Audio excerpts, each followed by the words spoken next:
Today, we are going to tackle something I think we all struggle with, our to-do lists.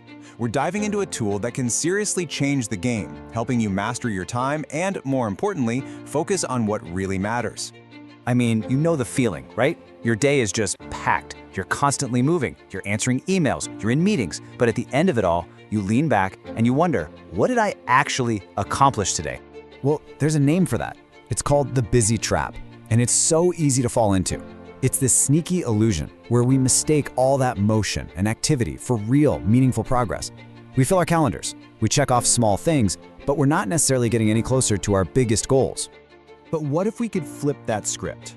This quote from our source material just hits the nail on the head. It's not about working harder or pulling all-nighters. The real goal, the secret, is learning how to get more of the right things done in less time. And that is exactly what we're going to break down. Okay, so let's get into it. The key to escaping the busy trap isn't just managing your time better, it's about managing your priorities smarter. We need a system, a tool that helps us see our tasks for what they really are. And that tool is the Action Priority Matrix. It sounds kind of formal, I know, but it's an incredibly simple and powerful way to sort through everything on your plate. It helps you decide what to do now, what to plan for later, and, this is the best part, what to just drop completely. And it's all based on two really critical factors. So how does this whole thing work? Let's pull back the curtain and break down the components.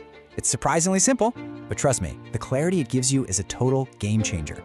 So, the matrix is built on two axes. On one side, we have effort. You can think of this as the cost. How much time, energy, and resources is this task going to suck up?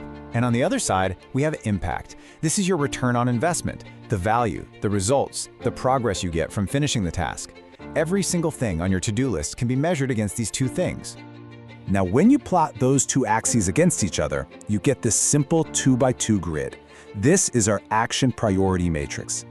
Now we just have to take our tasks and place them into one of these four boxes. And once we do, we'll know exactly what action to take for every single one. Let's start with the absolute best place to be, Quadrant 1. These are the quick wins. And yep, these are pretty much the golden tickets on your to-do list. These are the tasks that give you the biggest bang for your buck. They deliver high value, high impact, but they don't take a ton of time or energy. The strategy here is simple. It's non-negotiable. You do these first. They build momentum, and they deliver immediate, real results that you can feel good about. Next up, let's talk about Quadrant 2, the major projects. These are the big ones, the ambitious goals that often end up defining our success in the long run.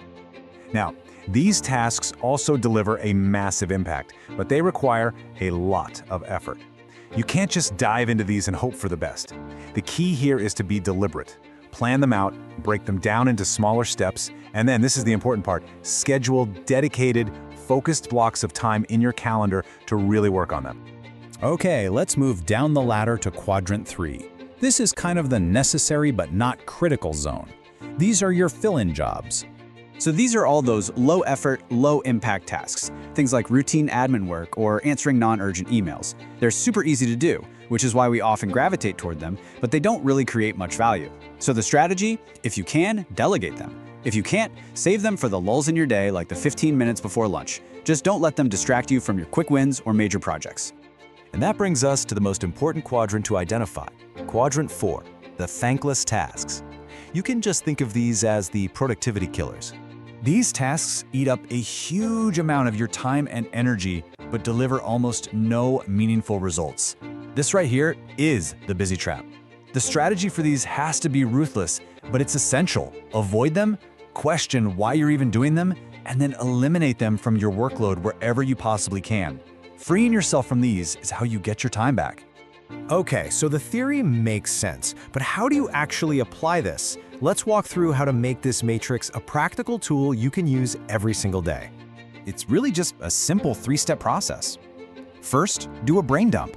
Write down everything on your plate. Second, go through that list and give each item 2 scores, say from 1 to 10, 1 for effort and 1 for impact. And third, plot them on the grid. And just like that, that overwhelming list suddenly becomes a clear, actionable map. So why does this all matter? Well, the payoff is massive. When you focus on high-impact tasks, you secure those big opportunities. When you properly plan your major projects, you actually keep your deadlines. And when you knock out those quick wins, you maximize that amazing feeling of satisfaction and accomplishment. So, as we wrap up, I want you to think of this matrix as more than just a one-time exercise. Think of it as a new compass for navigating your work. It's really a shift in your whole mindset. Because ultimately, this is the core takeaway. Productivity isn't about having a longer to-do list or a busier schedule. It's about clarity, it's about focus, and it's about the deliberate choice to invest your precious time and energy where they're going to create the most value. So, I'll leave you with this final thought, a challenge. Look at your own to-do list right now through this lens. What is the one high-effort, low-impact, thankless task that you can just stop doing, starting today, to free up your energy for what truly counts?